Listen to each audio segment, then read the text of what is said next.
ಶ್ರೀಮತೆ ರಾಮಾನುಜಾಯ ನಮಃ. ವಿಷ್ಣು ಸಹಸ್ರನಾಮದಲ್ಲಿರುವ 101ನೆಯ ತಿರುನಾಮ ಅಚ್ಯುತಃ. ಪರಾಶರ್ ಭಟ್ಟರ್ ಕೂರತ್ತಾಳ್ವಾರರ ಪುತ್ರರು. ಅವರು ರಾಮಾನುಜಾಚಾರ್ಯರ ಪರಮ ಶಿಷ್ಯರಲ್ಲಿ ಒಬ್ಬರು. ಒಮ್ಮೆ ಪರಾಶರ್ ಭಟ್ಟರ್ ಕಾಡಿನಲ್ಲಿ ನಡೆಯುತ್ತಿದ್ದರು. ಅಲ್ಲಿ ಅವರು ಒಂದು ದೃಶ್ಯವನ್ನು ನೋಡಿ ಬೆಚ್ಚಿ ಬಿದ್ದು ಮೂರ್ಛೆ ಹೋದರು. ಅವರು ಮನೆಗೆ ಮರಳದೇ ಇದ್ದುದರಿಂದ ಶಿಷ್ಯರು ಹುಡುಕಿಕೊಂಡು ಹೋಗಿ ಅವರನ್ನು ಕಂಡು ನೀರು ಎರಚಿ ಎಬ್ಬಿಸಿ ಮನೆಗೆ ಕರೆದುಕೊಂಡು ಬಂದರು. ಸ್ವಲ್ಪ ವಿಶ್ರಾಂತಿ ಪಡೆದ ನಂತರ ಶಿಷ್ಯರು, ಸ್ವಾಮಿ, ನಿಮಗೆ ಏನಾಯಿತು? ಯಾವುದಾದರೂ ಪ್ರಾಣಿಗಳು ಬೆದರಿಸಿತೇ? ಏನಾದರೂ ಭಯಾನಕವಾದದ್ದನ್ನು ಕಂಡಿರಾ ಎಂದು ಕೇಳಿದರು.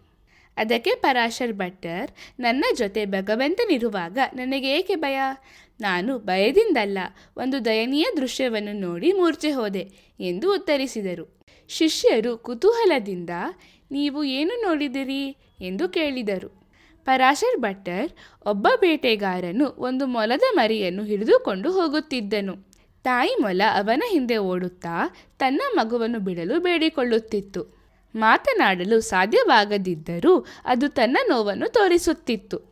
ಅದನ್ನು ನೋಡಿ ಬೇಟೆಗಾರನಿಗೆ ಕರುಣೆ ಬಂದು ಮೊಲದ ಮರಿಯನ್ನು ತಾಯಿಗೆ ಹಿಂದಿರುಗಿ ಕೊಟ್ಟನು.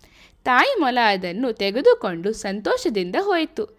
ಈ ದೃಶ್ಯವನ್ನು ನೋಡಿ ನಾನು ಮೂರ್ಛೆ ಹೋದೆ ಎಂದು ಹೇಳಿದರು. ಇದನ್ನು ಕೇಳಿದ ಶಿಷ್ಯರು, ಸ್ವಾಮಿ, ಇದರಲ್ಲಿ ಏನು ವಿಶೇಷವಿದೆ ಎಂದು ಕೇಳಿದರು. ಅದಕ್ಕೆ ಪರಾಶರ್ ಭಟ್ಟರ್, ಬೇಟೆಗಾರನು ತಾಯಿ ಮೊಲದ ಬೇಡಿಕೆಯನ್ನು ಒಪ್ಪಿಕೊಂಡು ಅದರ ಮರಿಯನ್ನು ಬಿಟ್ಟನು.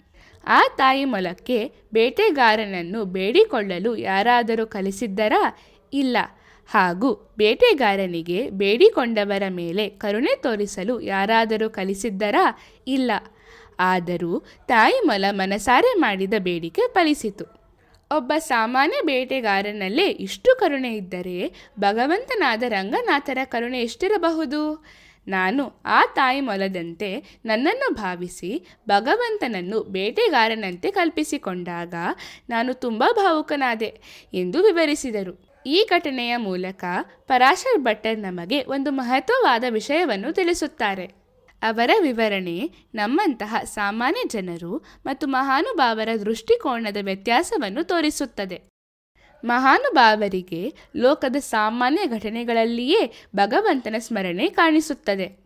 ನಾವು ಶ್ರೀರಂಗನಾಥ ಸ್ವಾಮಿಯ ಶಯನ ರೂಪವನ್ನು ಗಮನಿಸಿದರೆ ಅದರಲ್ಲಿ ಶರಣಾಗತಿ ತತ್ವ ಸ್ಪಷ್ಟವಾಗಿ ಕಾಣಿಸುತ್ತದೆ. ಅವರ ಬಲಗೈ ತನ್ನ ತಲೆಯನ್ನು ತೋರಿಸಿ ಅವರ ಪರಮ ಮಹಿಮೆಯನ್ನು ಸೂಚಿಸುತ್ತದೆ. ಎಡಗೈ ಅವರ ಪಾದಗಳ ಕಡೆ ತೋರಿಸಿ ನನ್ನಲ್ಲಿ ಶರಣಾಗು ಎಂದು ನಮಗೆ ಆಹ್ವಾನಿಸುತ್ತದೆ.